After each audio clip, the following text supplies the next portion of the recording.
Hello everyone, welcome back. In this video, I'm going to show you how to change the leverage in Exness in 2026. For that, first of all, you need to come here on exness.com.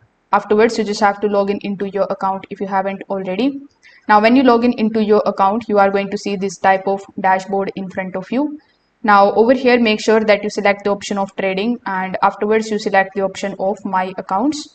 When you are inside my accounts, you will be shown all of your real accounts and the demo accounts. So you just have to first of all select that particular account, the leverage of which you want to change. So as you can see, I have this real account available. So in order to change the leverage, I'm just going to click on the three dots right next to it over here. The first option is of adjust leverage, and this is exactly what we want.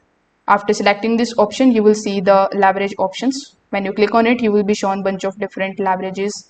So here you can either select any of these custom built or pre-built leverages, like 1:600, 1:800, 1:1000, or 1:2000, or you can also select 1:unlimited. If you want to set it as custom, you can select custom, and then you can basically add your custom value over here, then click on the option of save.